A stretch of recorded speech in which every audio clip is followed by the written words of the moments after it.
विश्वमा ज्योति फैलाऊं, खोलेर नेत्र ज्ञानको।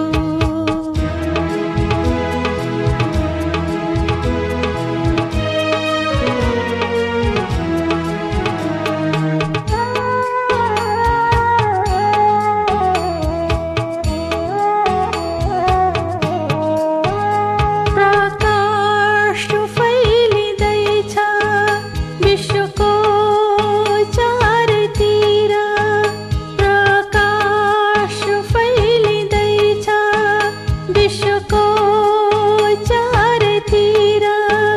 चम्किन्छ सृष्टि फेरि स्वर्णिम कालतिर, उद्धार गर्न जीवनको गुणको फुल फुलाऊं, बालेर दीप आत्माको विश्वमा ज्योति फैलाऊं, खोलेर नेत्र ज्ञानको।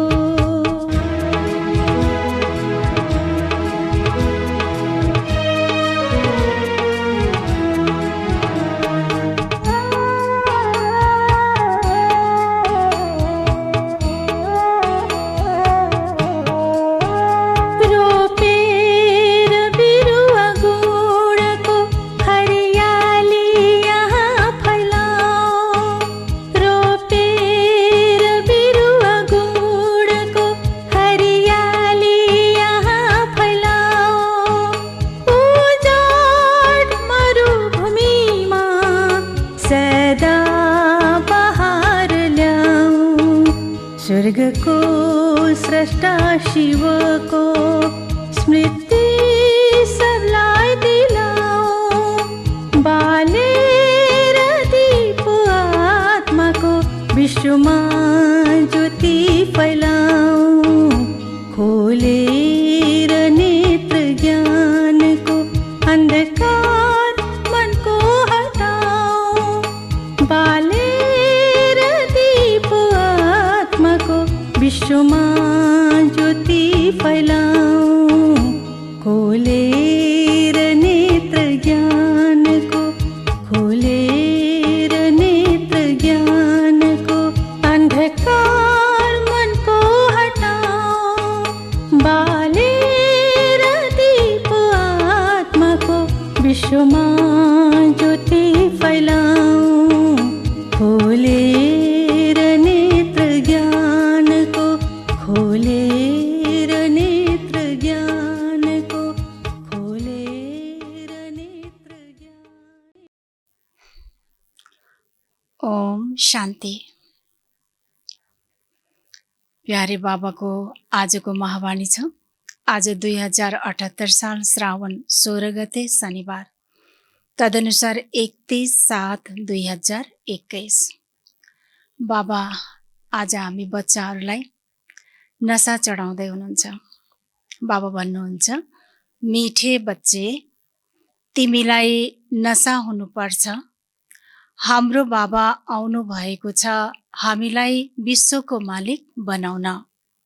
हामी उहाँको सन्मुख बसेका छौँ। बाबा भन्दै हुनुहुन्छ कि हामीलाई यो नशा हुनुपर्छ, यो गर्व हुनुपर्छ कि जो बाबा विश्वको मालिक, जो सारा सृष्टिलाई नयाँ बनाउन आउनु भएको छ र हामीलाई उहाँले यो विश्वको मालिक बनाउन आउनु भएको छ र यस्तो बाबाको सन्मुख हामी बसेका छौँ। त्यसैले हामीलाई यो धेरै नशा हुनुपर्छ। किन भन्दा जब हामीलाई यो नशा हुन्छ तब हामी विश्वको मालिक बन्नको लागि बडो लगनको साथमा हामी पुरुषार्थ गर्न सक्छौँ। खुसी र उमङ्ग उत्साह आउँछ। त्यसैले सदा यो नशा रहोस् कि विश्वको मालिक बनाउन बाबा आउनु भएको छ र उहाँको हामी सन्मुख छौँ। प्रश्न छ, कर्मको गहन गतिलाई जान्ने बच्चाहरूले कुन चाहिँ पुरुषार्थ अवश्य पनि गर्छन्? बाबा सोध्दै हुनुहुन्छ, कर्मको गहन गतिलाई जान्ने बच्चाहरूले, किनकि बाहिरी दुनियाँमा कसैलाई थाहा छैन हामीलाई थाहा छ कि वास्तवमा कर्मको गहन गति के हो र बाबा सोध्दै हुनुहुन्छ कि यस्तो बच्चाहरूले कुन चाहिँ पुरुषार्थ हो जो अवश्य पनि गर्छन्। बाबाको उत्तर छ यादमा रहने, किनकि उनीहरूलाई थाहा छ यादबाट नै पुरानो हिसाब किताब चुक्ता हुन्छ। उनीहरूले जानेका छन् आत्माले यदि पुरानो हिसाब किताब कर्म भोग चुक्ता गरेन भने उसले सजाय खानुपर्नेछ र पद पनि भ्रष्ट हुन्छ, पुनर्जन्म पनि त्यस्तै हुन्छ। त यसरी बाबा भन्दै हुनुहुन्छ हामी बच्चाहरूलाई कर्मको गति थाहा छ, त्यसैले हामीले यो पुरुषार्थ अवश्य गर्छौँ। कुन चाहिँ पुरुषार्थ? कि बाबालाई याद गर्ने पुरुषार्थ। किन भन्दा हामीलाई नै थाहा छ कि यादबाट नै हाम्रो पुरानो हिसाब किताब चुक्ता हुन्छ। यदि पुरानो हिसाब किताब चुक्ता भएन भने हामीले सजाय खानुपर्छ, यो हामीलाई थाहा छ। र यसको साथसाथै सजाय मात्रै खाने होइन, सजाय खानुको साथसाथै पद पनि भ्रष्ट हुन्छ र पुनर्जन्म अर्थात् कि त्यस्तै हुन्छ, पद सानो पाउँछौँ। त्यसैले हामीलाई यो कुरा थाहा भएकोले हामीले यो पुरुषार्थ अवश्य गर्छौँ कि बाबाको यादमा रहने। खाँदा पिउँदा सुत्दा उड्दा कर्म गर्दा त्यसैले हामी के गर्छौँ? बाबाको यादमा रहेर नै गर्छौँ। ओम शान्ति। बच्चाहरूलाई अपार खुसीको पारा चढ्छ जब देख्छौ बाप दादा सन्मुख आउनु भएको छ। र यो पनि बच्चाहरूले जानेका छौ 5000 वर्षपछि फेरि शिव बाबा ब्रह्मा तनमा आउनु भएको छ। जब हामी मधुबन जान्छौँ, बाप दादाको सन्मुखमा रहन्छौँ त हामीलाई कति धेरै खुसी लाग्छ। किन भन्दा जो 5000 वर्षपछि यसरी बाबा हामीलाई डाइरेक्ट मिल्न आउनु भएको छ। र बाबा सोध्नुहुन्छ के गर्न, के को लागि बाबा आउनु भएको परमधामबाट? बच्चाहरूलाई यो नशा चढेको छ। सबै बच्चाहरूले जानेका छौ स्वर्गको मालिक बनाउन बाबा आउनु भएको छ। यो पनि हामीलाई खुसी छ, नशा छ कि बाबा आउनु त भएको छ, तर के को लागि भन्दा हामीलाई नै विश्वको मालिक बनाउन, हामीलाई लायक बनाइरहनु भएको छ। हामीलाई तमो प्रधानबाट सतो प्रधान बन्ने युक्तिहरू बारम्बार बताइरहनु भएको छ। युक्ति धेरै सहज छ, बच्चाहरूलाई बिल्कुलै सहज याद सिकाउनुहुन्छ। अज्ञान कालमा पिताको बच्चा भयो भने सम्झन्छन् हाम्रो वारिस पैदा भयो। तिमीले जानेका छौ यस समयमा बाबा आएर हामी बच्चाहरूलाई धर्मपुत्र बनाउनुहुन्छ। शरीरको हिसाबले भले मेल होस् या फिमेल होस्, आत्मा सबै हामी मेल हौँ, भाइ हौँ। त्यसैले बाबा भन्नुहुन्छ बाबा आउनु भएर के गर्नुहुन्छ? हामीलाई धर्मपुत्र बनाउनुहुन्छ। हुन त तिमीहरू सबै शिव बाबाका बच्चा हो, तर बाबाले आफ्नो कसरी बनाउने, कसरी हामीलाई सुनाउन सक्नुहुन्छ र हामीले उहाँबाट सुन्न सक्छौँ? शिव बाबाले यस ब्रह्मा तनद्वारा भन्नुहुन्छ म तिम्रो बाबु हुँ। बाबा बनाउन त आउनुभयो, हामीलाई सतो प्रधान बनाउन आउनुभयो, पावन बनाउन आउनुभयो, विश्वको मालिक बनाउन आउनुभयो। तर आउनु त भयो, बनाउने कसरी? त्यसैले बाबाले ब्रह्मा तनको आधार लिनु भएर हामीलाई बाबाले धर्मपुत्र बनाउनुहुन्छ। म तिम्रो बाबु हुँ, तिमीलाई स्वर्गको मालिक बनाउँछु। तिम्रो आत्मा जुन पतित छ ऊ न मुक्तिमा न जीवन मुक्ति धाममा जान सक्छ। तिमीहरू सबै एक बाबाका सन्तान हौ, सबैले बाबाको सम्पत्ति लिनु छ। धेरै बच्चाहरू छन्, वृद्धि हुँदै जान्छ, गोदमा लिँदै जानुहुन्छ। हे आत्माहरू, तिमी मेरा सन्तान हौ। आफूलाई रु वा आत्मा सम्झ। हामीले बाबा पाएका छौँ जसलाई आधा कल्प याद गर्थ्यौँ, यो कहिल्यै नबिर्स। आधा कल्प आत्माले यस शरीरद्वारा याद गर्दै आयो, हे पतित पावन, हे दुःखहर्ता सुखकर्ता, किनकि रावण राज्य हो नि। जसले अहिले सम्झन्छन् हामी धेरै सुखी छौँ, मसँग यति पदम छ, यति मिलहरू छन्, कारखाना आदि छन्, यो त सबै अल्पकालको लागि हो। र कसैले यो जुन विनाशी धनको नसामा रहन्छन्, बाबा भन्दै हुनुहुन्छ यो त आखिर के हो, अल्पकालको हो। अन्तमा त धेरै त्राही त्राही गर्नेछन्, दुःखको पहाड गिर्नेछ, यति सारा सेकेन्डमा समाप्त हुन्छ। बाबासँग तिमीलाई सेकेन्डमा वर्षा मिल्छ भन्नुहुन्छ, तिमीलाई सेकेन्डमा स्वर्गको बादशाही दिन्छु। यो पुरानो दुनियाँ समाप्त भएर जान्छ, लडाईँ लाग्छ, प्राकृतिक प्रकोप हुन्छ, सफाई त हुनुपर्छ नि। तिम्रो आत्मा पनि अब पवित्र बनिरहेको छ। बापदादा दुवैले बुझ्न सक्नुहुन्छ बच्चाहरूले कति मेहनत गर्छन्। बाबा भन्दै हुनुहुन्छ कि हामी बच्चाहरूले कति मेहनत गर्छौँ। बाबाबाट वर्षा प्राप्त गर्ने मेहनत बिल्कुलै थोरैले मात्र गर्छन्। आफूलाई आत्मा सम्झेर बाबालाई याद गर हैन। बाबाको परिचय त कति धेरै आत्माले पाएका छन्, तर कति थोरै आत्माहरू हुन्छ हजुरहरू जो बाबालाई याद गर्ने मेहनत गर्नुहुन्छ। जसरी सक्यो बाबालाई याद गरौँ, कर्म गर्दाखेरि हरेक समय बाबालाई याद गरौँ भन्ने बडो अलर्ट भएर मेहनत गरेर बाबालाई याद गर्नुहुन्छ। भले दुनियाँको भक्तिको जस्तो मेहनत त छैन, तर हामी दिलबाट भित्रबाट मेहनत गर्छौँ कि बाबालाई नभुलौँ। आफूलाई आत्मा सम्झेर बाबालाई याद गर। उहाँ रुहानी बाबा हुनुहुन्छ, निराकार। हामी आत्माहरूले उहाँलाई बोलाउँछौँ नि। बाबा भन्नुहुन्छ तिम्रो आत्मा जुन पतित छ ऊ पावन कसरी बन्छ। पतित पावन त एक बाबा हुनुहुन्छ नि। पानीको नदी पतित पावनी हो भने झट्ट गएर डुबुल्की लगाएर आउनुपर्छ। बाबा भन्दै हुनुहुन्छ पतित पावन त एक बाबा हुनुहुन्छ। बाबा भन्नुहुन्छ यदि पतित पावनी नदी पानी हो भने त डुबुल्की लगाएर आए भइहाल्थ्यो। गङ्गा स्नान धेरैले गर्छन्, फेरि पनि पतित किन? अनि यदि साँच्चै पनि त्यो डुबुल्की लगाएर गङ्गामा पावन हुने भएको भए त बाबा भन्दै हुनुहुन्छ फेरि पतित किन? रात दिन यही धुन लगाइरहन्छन्। पतित पावन सीताराम अर्थात् सबै जो भक्त छन् अथवा सीता छन्, सबैका रक्षक एक राम परम पिता परमात्मा हुनुहुन्छ। यदि फेरि त्यो डुबुल्की लगाएर पावन हुने भएको भए डुबुल्की लगाउँदै पनि छन्, फेरि हे पतित पावन आऊ भनेर किन पुकार गर्नु पर्यो? तर पुकार गर्छन्। त्यसको अर्थ पानीको गङ्गाबाट पावन बन्दैन। पतित पावन पतिहरूका पति उहाँ नै हुनुहुन्छ।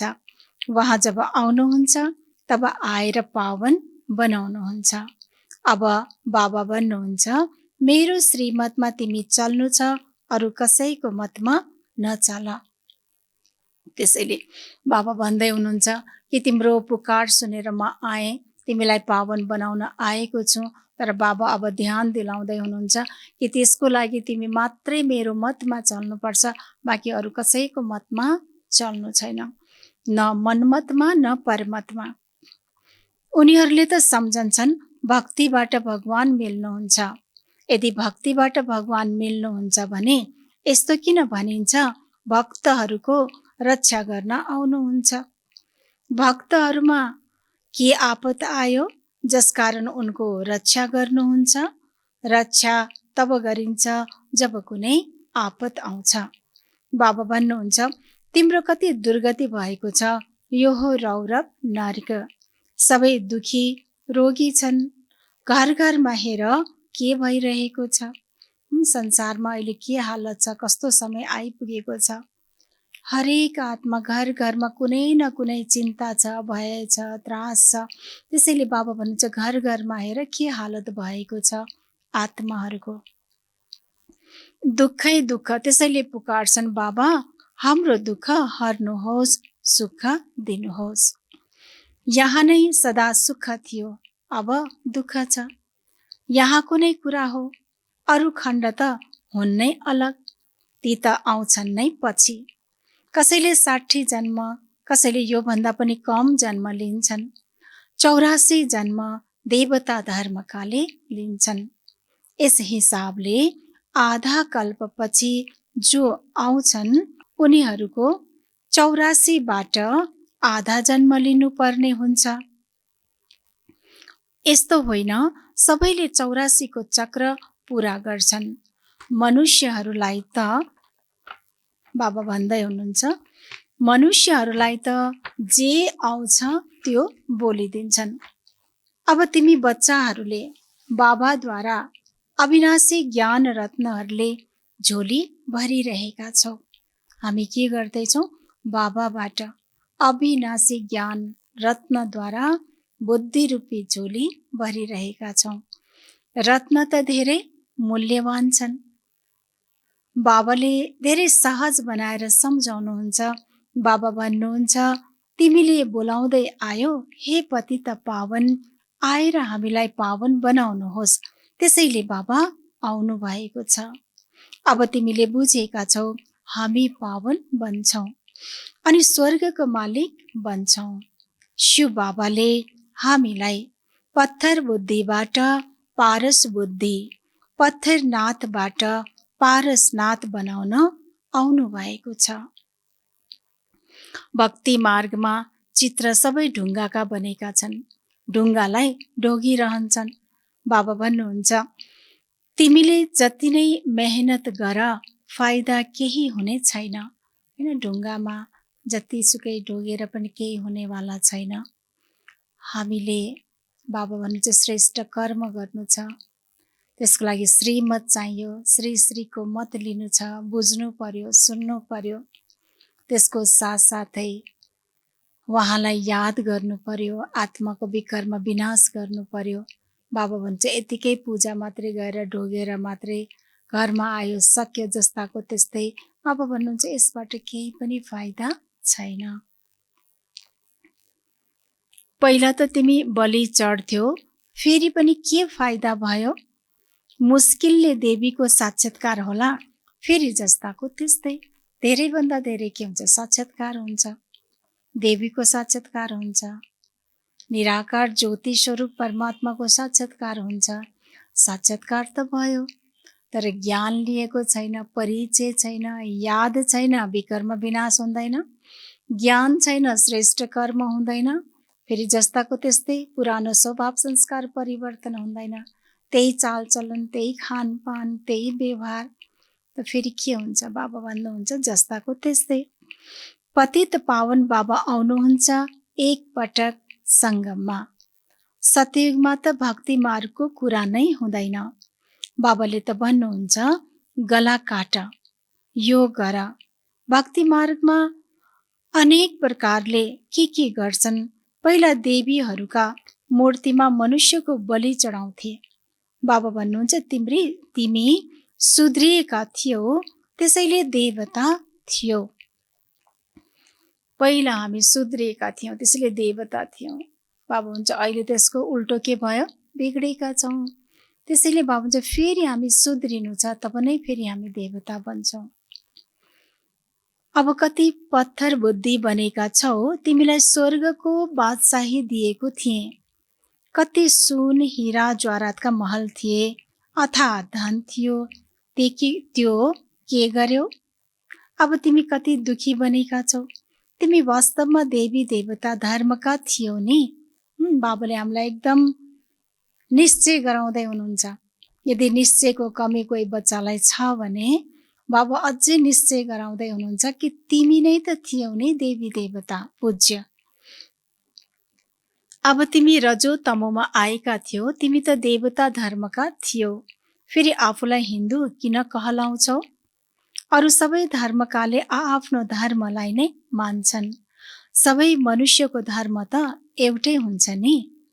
मुसलमानहरूको मुस्लिम धर्म, क्रिस्चियनको क्रिस्चियन धर्म चल्दै आउँछ। तिमीलाई के भयो? तिमी धेरै सुखी, पवित्र, सम्पूर्ण निर्विकारी थियौ। अहिले कति विकारी बनेका छौ। कसैलाई थाहा नै छैन वास्तवमा हामी सम्पूर्ण निर्विकारी थियौँ, फेरि सम्पूर्ण विकारी कसरी बन्यौँ? बाबा भन्दै हुनुहुन्छ निर्विकारी देवी देवताको अगाडि महिमा गाउँछन्, ढोग्छन्, पूजा गर्छन्, यति धेरै भावना छ। तर हामी पनि यस्तै थियौँ भन्ने कुरा भुलिसकेका छन्। बाबा भन्दै हुनुहुन्छ त यस्तो विकारी फेरि कसले बनायो? 84 जन्म लिँदै सतो प्रधानबाट तमो बन्यो, अब बिल्कुलै तमो प्रधान पतित छौ। सतयुग हुँदै कलियुग अवश्य आउनु छ। सबै धर्मबाट सतो रजो तमोमा आउनु नै छ। सतयुग हुँदै त्रेता द्वापर गरेर कलियुग त आउनु नै छ बाबा भन्नुहुन्छ। र यसरी समय बित्दै जान्छ र हरेक धर्मलाई सतो रजो तमोबाट गुज्रिनु नै पर्छ। वृद्धि हुनु छ। तिमी पनि वृक्षमा छौ नि। वृक्षमा हेर, अन्तमा ब्रह्मा उभिएका छन्। वृक्षको टुप्पो चोटीमा ब्रह्मा छन्। 84 जन्म लिएर अन्तमा उभिएका छन्। त्यसरी के छ कल्प वृक्षको चित्रमा? देवी देवताको धर्म सत्यबाट सुरु हुँदा हुँदै लास्टमा के देखाएछ? माथि ब्रह्मा बाबा उठ्नु भएको चित्र छ। त्यसरी ब्रह्मा बाबालाई देखाएको छ अन्तमा 84 जन्म उभिएको। तिमी पनि जो तल ब्राह्मण बसेका छौ, तिमी नै फेरि अन्तमा पतित शूद्र बनेका छौ। फेरि तल राजयोग सिकिरहेका छौ। तिमी पनि शूद्र थियौ, अब ब्राह्मण बनेका छौ। यो धेरै बुझ्नुपर्ने कुरा हो। यस वृक्षको चित्रमा धेरै राम्रो ज्ञान छ। अहिले तिमीले राजयोगको तपस्या गरिरहेका छौ। तिम्रो नै यादगार खडा छ। त्यसरी यो समयमा हामी नै राजयोगको शिक्षा लिइरहेका छौँ।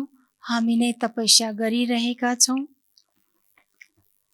यो चैतन्य देलवाडा मन्दिर त्यो जड। सतयुगमा यो थिएन। बाबा हुन्छ चैतन्य देलवाडा मन्दिर जो हामी तपस्या गरिरहेका छौँ यो समयमा त जड त फेरि देखाइएको छ। देलवाडा मन्दिरमा जड मूर्ति देखाइएको छ। तर हामी फेरि अहिले के छ चैतन्यमा नै तपस्या गरिरहेका छौँ। यस समयमा तिमीले आफ्नो यादगार देख्छौ। तिमी यथार्थमा सच्चा देलवाडा मन्दिरमा चैतन्यमा बसेका छौ।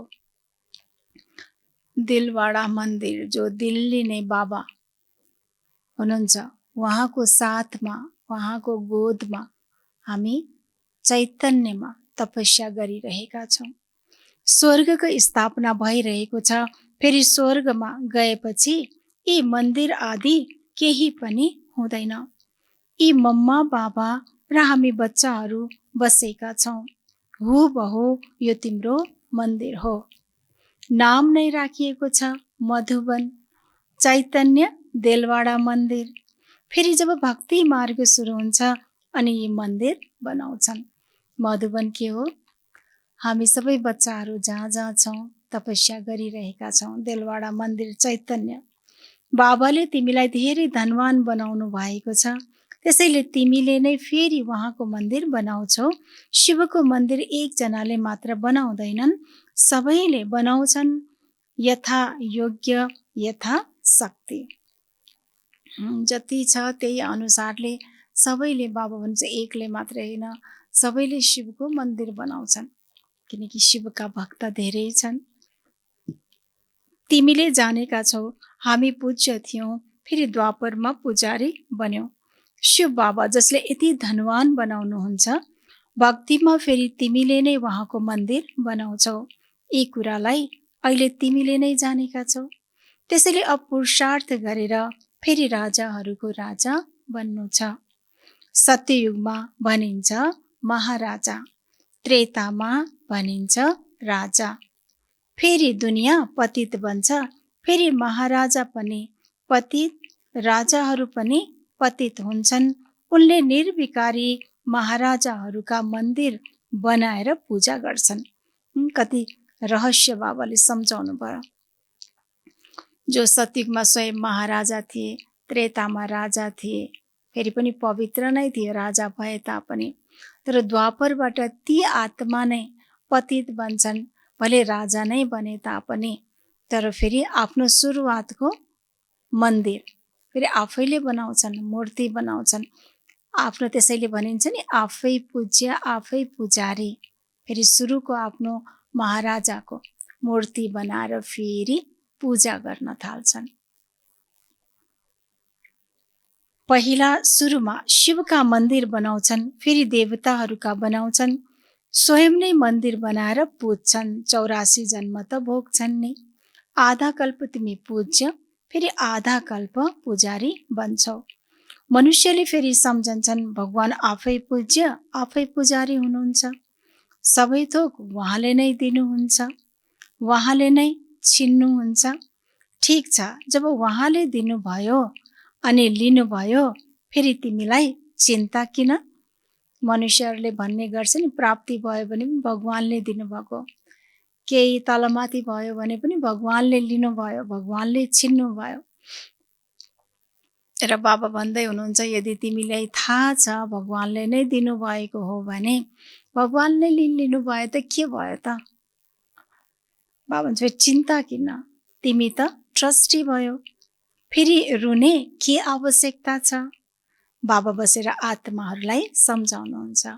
अब तिमी आत्म अभिमानी बन्छौ नम्बरवार। बाबाले जुन ज्ञान दिनुभयो राज्यको ज्ञान, यसबाट हामीलाई आत्माको ज्ञान पायौँ। म को हुँ भन्ने थाहा भयो, यो शरीर होइन आत्मा हो। र तब यसरी हामी आत्म अभिमानी बन्ने पुरुषार्थ गर्छौँ। तर बाबा भन्नुहुन्छ सबै बच्चा एक समान छैन, यसमा पनि नम्बरवार छ। कसैले त बाबालाई बिल्कुलै याद गर्दैनन्, देही अभिमानी रहँदैनन्। यहाँ कति सम्झाइन्छ, अरे तिमी आत्मा हौ, परमात्माले तिमीलाई पढाउनुहुन्छ, आत्मामा नै संस्कार हुन्छ, आत्मा नै वकिल आदि बन्छ, आत्मा हाकिम बन्छ। भोलि के बन्छ? यदि आत्माले बाबालाई राम्रोसँग याद गरिरहन्छ भने फेरि अमर लोकमा गएर जन्म लिन्छ। हरेक पद आत्माले नै लिन्छ। तर बाबा भन्छ भोलि गएर फेरि के लिन्छ त भन्दाखेरि जस्तो हामी बन्छौँ, जति हामी पावन बन्छौँ, जति राज्यको शिक्षा जीवनमा धारण गर्छौँ, त्यही अनुसारको फेरि अमर लोकमा हामी पद पाउँछौँ। मृत्यु लोकमा फेरि अर्को जन्म लिँदैन। यदि केही हिसाब किताब रहेछ भने सजाय खानुपर्छ, कर्म भोग भोगेर चुक्ता गर्नुपर्छ, फेरि उच्च पद मिल्दैन। यो कर्मको गहन गति बाबाले बच्चाहरूलाई नै बसेर सम्झाउनुहुन्छ। यो पनि बच्चाहरूले जानेका छौ। सतयुग हो सतो प्रधान, हर चिज त्यहाँ सतो प्रधान हुन्छ। भन्छन् गाई कृष्णले गाई पाल्दथे, राजाहरूले गाई पाल्छन् र? यस्तो कुरा त हुनै सक्दैन। यो देखाउँछन् सतयुगमा गाई पनि धेरै फर्स्ट क्लास हुन्छ, उनलाई कामधेनु भनिन्छ। जगदम्बा सरस्वती पनि कामधेनु हुन्। 21 जन्मको लागि सबैको मनोकामना पूरा गर्छिन्। तिमी पनि कामधेनु हौ, त्यही नाम फेरि यहाँका गाईलाई राखेका छन्, जसले धेरै दुध दिन्छन्। राजाहरूको घरमा धेरै राम्रा फर्स्ट क्लास गाईहरू हुन्छन्। यहाँ पनि राजाहरूको पासमा यस्ता यस्ता राम्रा राम्रा हुन्छन् भने स्वर्गमा कति सुन्दर होलान्। यहाँ त हुन्छ बाबा हुन्छ राजाहरूको घरमा त्यहाँ कुनै दुर्गन्ध आदि बिल्कुलै हुँदैन। अहिले बाबाले बच्चाहरूलाई भन्नुहुन्छ म आएको छु, तिमीलाई सुन्दर फूल बनाएर साथमा लैजान्छु। दिव्य गुणको सुगन्धले भरेको फूल भन्छौँ हामी, आत्मा रूपी फूल, दिव्य आत्मा भन्छौँ। मलाई बोलाउँछन् नै, हे पतित पावन आउनुहोस्, पति दुनियाँ पति शरीरमा आउनुहोस्। यी हुन् पतित, उनी हुन् पावन फरिस्ता। अन्तर देखाउनुहुन्छ, तिमी पनि पतितबाट यस्तो पावन फरिस्ता बन्छौ। सतयुगी देवताहरूलाई डिटी भनिन्छ, सूक्ष्म वतनवासी हुन् फरिस्ता। अब तिमी फरिस्ता पवित्र बन्छौ। बाबाले कति सहज शिक्षा दिनुहुन्छ। यहाँ आउँदछन् कुनै पनि बाहिरका मित्र सम्बन्धी घरबार काम धन्दा आदि याद गर्नु हुँदैनन्। बाबा भन्दै हुनुहुन्छ कि यहाँ आउँछन् होइन, कुनै पनि बाहिरको मित्र सम्बन्धी घरबार काम धन्दा आदि याद गर्नु हुँदैनन्। किन भन्दाखेरि यहाँ हामी आउँछौँ पढाइ पढ्दाखेरि बाबाको यादमा बस्दाखेरि एकदम एक चित्त भएर हामीले सुन्नु छ, यादमा बस्नु छ। यति बेला हामीले कुनै पनि काम धन्दा कारोबार मित्र सम्बन्धी कसैलाई पनि याद गर्नु छैन। बस म आत्मा हो, निराकार भृकुटीको बीचमा बसेर निराकार परमात्मा पिताको सुन्दैछु। उहाँलाई बुद्धि रूपी नेत्रबाट म आत्मा आँखाद्वारा देख्दैछु। यो भावमा बसेर जब हामी सुन्छौँ हेर्छौँ भने हाम्रो विकर्म विनाश हुन्छ, हामी आत्माको कमाई धेरै हुन्छ, आत्मा सत्व प्रधान बन्दै जान्छौँ र भविष्यमा उच्च पद प्राप्त गर्छौँ। त्यसैले बाबाले विशेष सम्झाउँदै हुनुहुन्छ कि सूक्ष्म वतनवासी हुनु फरिस्ता, अब तिमी फरिस्ता पवित्र बन्छौ। बाबाले कति सहज शिक्षा दिनुहुन्छ। यहाँ आउँदछन् कुनै पनि बाहिरका मित्र सम्बन्धी घरबार काम धन्दा आदि याद गर्नु हुँदैन। बाबाको सन्मुखमा आएका छौ नि होइन, मधुबनमा बाबाको घरमा सेन्टरमा आउँदाखेरि एक चित्त बाबालाई याद गर्नु छ। यहाँ आएका हौ नै के को लागि आएका हौ? बाबाको घरमा सेन्टरमा हामी के को लागि जान्छौँ? मधुबनमा हामी के को लागि जान्छौँ? बाबा भन्नुहुन्छ योगको कमाई गर्न, यसैको लागि जान्छौँ नि। बाबाले भन्छ त्यसैले यसमा लाग्नु पर्छ होइन, जेको लागि आएका हौँ त्यसैमा लाग्नु छ। बाँकी चारैतिर बुद्धि भट्काउनु छैन। बाँकी दिनभरि कारोबारमा त हामी व्यवहारमा आउनु नै छ। जब यहाँ यसरी एक चित्तले बाबाको यादमा रहेर गर्छौँ सुन्छौँ भनेपछि तब दिनभरि पनि हाम्रो त्यो अवस्था रहन्छ। अर्थात् कि हामी निमित्त भावमा गर्न सक्छौँ।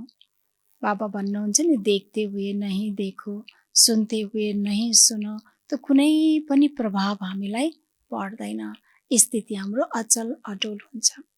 त्यसैले बाबा भन्नुहुन्छ अच्छा मीठे मीठे सिकिलदे बच्चाहरूप्रति मात पिता बाप दादाको याद प्यार एवं गुड मर्निङ। रुहानी बाबाको रुहानी बच्चाहरूलाई नमस्ते। हामी रुहानी बच्चाहरूको रुहानी बाप दादालाई याद प्यार गुड मर्निङ, नमस्ते बाबा नमस्ते। धारणा नम्बर 1 मा छ सजायहरूबाट मुक्त हुनको लागि पुरानो सबै हिसाब किताब योग बलद्वारा चुक्ता गर्नु छ। ट्रस्टी भएर सबै थोक सम्हाल्नु छ। कुनै पनि कुराको चिन्ता गर्नु छैन। आत्म अभिमानी बन्नु छ।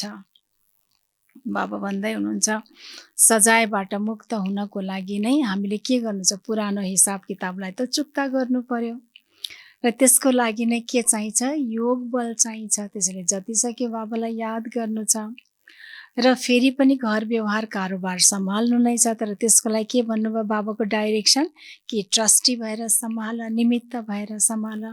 बाँकी कुनै पनि कुराको चिन्ता नगर, किनकि करण करावनहार बाबा हुनुहुन्छ। परिवार बाबाको, घर बाबाको, कारोबार बाबाको। त्यसरी गर्दा हामीलाई चिन्ता हुँदैन। निश्चिन्त भएर निमित्त भएर हामी कार्य गर्छौँ भने वास्तवमा त्यसमा सफलता पनि प्राप्त हुन्छ। र यसरी बाबा हुनुहुन्छ आत्म अभिमानी बन। दोस्रो छ यो कमाईको समय हो। कुन समय? यो सङ्गम युग। यसमा घरबार काम धन्दा आदि याद गर्नु छैन। फरिस्ता बन्नको लागि एक बाबाको यादमा रहने पुरा पुरुषार्थ गर्नु छ। यसरी घरबार काम धन्दा बाबा हुन्छ आदि गर्दा गर्दै पनि हामीले एक बाबालाई याद गर्नु छ। र फरिस्ता बन्नको लागि यो सङ्गम युगको अन्तिम लक्ष्य भनेको हाम्रो फरिस्ता हो र भविष्यको देवता छँदैछ। त यो फरिस्ता बन्नको लागि एक बाबाको यादमा रहने नै पुरा पुरुषार्थ गर्नु छ। किनकि जब यो सङ्गम युगमा हामी फरिस्ता बन्छौँ तब भविष्यमा देवता बन्छौँ। बाबाको वरदान छ आफ्नो शान्त स्वरूप अवस्थाद्वारा शान्तिका किरणहरू फैलाउने मास्टर शान्ति सागर भव। आफ्नो शान्त स्वरूप अवस्थाद्वारा शान्तिका किरणहरू फैलाउने मास्टर शान्ति सागर भव। वर्तमान समयमा विश्वका अधिकांश आत्माहरूलाई सबैभन्दा धेरै आवश्यकता छ सच्चा शान्तिको। हामी देखिरहेका छौँ वर्तमान समय के चाहिएको छ मान्छेहरूलाई। अहिलेको समयमा सबैलाई शान्ति चाहिएको छ। अशान्तिका अनेक कारणहरू दिन प्रतिदिन बढिरहेका छन् र अझै बढ्दै जानेछन्। अशान्तिको अनेक कारण, कहिले मनको, कहिले धनको, कहिले जनको। अहिलेको समय के छ, तनको चलिरहेछ, सबको रोग व्याधि अनेकले हिसाब किताब चुक्ता हुँदैछ। बाबा भन्दै हुनुहुन्छ यो अशान्तिका दिन प्रतिदिन अनेक कारणहरू, अनेक परिस्थितिहरू आउनेछन् र अहिले आएको छ, अझ यो बढ्नेवाला नै हो। त्यसैले स्वयं अशान्त नभएर अरूको अशान्तिको वायुमण्डल र वातावरणले शान्त अवस्थामा बस्न दिँदैन। बाबा भन्दै हुनुहुन्छ कि यस्तो किसिमको परिस्थिति आइरहेको छ, अझ यस्तो किसिमको बढ्नेवाला छ कि स्वयं अशान्त नभए तापनि अरू व्यक्ति अशान्ति भएको देखेर वातावरणको प्रभाव हामीमा पनि आउँछ, जसले गर्दा हामी पनि शान्तले बस्न सक्दैनौँ। अशान्ति र तनावको अनुभव बढ्नेछ। जति बाबालाई याद गरेर शान्तिमा बसौँ भन्दै पनि आफ्नो परिवार आफूलाई केही नभए तापनि बाहिरको देखेर बाहिरको प्रभावले पनि हामीलाई अशान्ति तुल्याइदिन्छ। बाबा भन्छ यस्तो समयमा अब के गर्ने त, तिमी मास्टर शान्तिका सागर बच्चाहरूले अशान्तिका सङ्कल्पहरूलाई मर्ज गरेर विशेष शान्तिको प्रकम्पन फैलाऊ। तर त्यस्तो भए तापनि हामीले यो याद गर्नु पर्यो कि म मास्टर शान्तिको सागर, किनकि शान्तिको सागरको म बच्चा हुँ। त्यसैले हामीले अशान्तिको सङ्कल्प आए तापनि, परिस्थितिको प्रभाव आए तापनि त्यसलाई हामीले बाबाको याद ज्ञानबाट मेटाउने, त्यो अशान्तिको सङ्कल्पलाई हटाएर बाबा हुन्छ विशेष गरेर शान्तिको प्रकम्पन हामीले फैलाउनु छ। यस्तो किसिमको हामीले मेहनत गर्नुपर्ने हुन्छ। त्यसैले बाबाले भन्नुहुन्छ कि अहिलेको समय भनेकै हामीले यो कमाई गर्ने समय हो, शान्तिको, पवित्रताको, शक्तिहरूको कमाई गर्ने समय हो। यो जति जति यादमा रहन्छौँ त्यति त्यति बढ्दै जान्छ।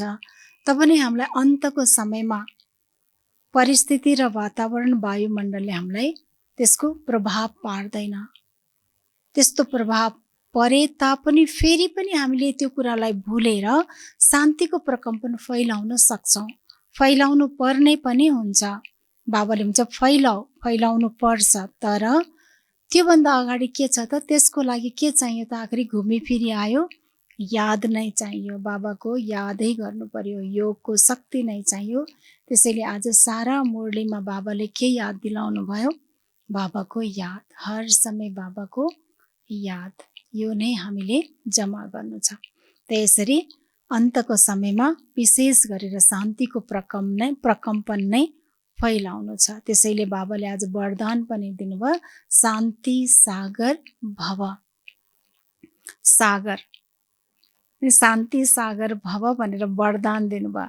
त सागर माना कति हामीले धेरै शान्तिको शक्तिलाई आफूभित्र जमा गर्नु छ। सागर जस्तै जति आत्माहरूलाई, जति संसारलाई, वातावरणलाई, प्रकृतिलाई जति दिए पनि नसकिने त्यति धेरै जमा गर्नु छ शान्तिको सागर।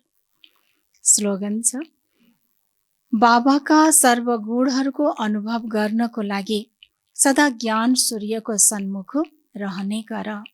बाबाका सर्वगुणहरूको अनुभव गर्नको लागि सदा ज्ञान सूर्यको सन्मुख रहने गर। किनकि आधार नै को हो, मेन बाबाबाट नै हामी प्राप्त गर्छौँ। त्यस कारणले बाबा भन्नुहुन्छ हरेक गुण, हरेक शक्ति बाबाबाट नै प्राप्त हुने भएको कारणले गर्दा हर समय हामीले बाबालाई नै अगाडि इमर्ज गर्नु छ कि बाबाबाटै ममा शान्तिको किरण, पवित्रताको किरण, अनेक गुणहरूको, अनेक शक्तिहरूको किरण म आत्मामा परिरहेको छ। यसरी हामीले याद गर्नु छ। याद त याद बाबाले भन्नुभयो, तर यादको साथसाथै हामीले कुनै न कुनै एउटा यसरी गुणलाई शक्तिलाई लिएर बाबाको किरण लिइराख्नु छ। बाबा साथमै हुनुहुन्छ, म आत्मामा आइरहेछ। त्यो यो किसिमले बाबा भन्नुहुन्छ याद गर्छौँ भने तब बाबामा भएको सर्वगुण सर्वशक्तिहरू हामी आत्मामा समाउँदै जान्छ, बढ्दै जान्छ र सागर समान तब नै हामी बन्छौँ र अन्तको समयमा सारा संसारलाई हामी दिन सक्छौँ। त यो थियो विशेष बाबाको आजको महावाणी। त्यसैले आज सारा दिन हामी कुन चाहिँ पोइन्टलाई याद गर्छौँ कि विशेष एक त बाबाले हामीलाई योगमा जोड दिनुभएको छ र सारा दिन हामी आज यही सम्मान लिन्छौँ कि म शान्तिको सागर हुँ। अर्थात् कि जस्तोसुकै परिस्थितिमा पनि हलचल नआएर निरन्तर एक बाबालाई ज्ञान सूर्य मेरो सन्मुख छ, मेरो आँखा अगाडि छ, बाबा हुनुहुन्छ, त्यो दृश्यलाई अनुभव गर्दै आफूमा शक्ति भर्दै जानु छ। ओम शान्ति, ओम शान्ति।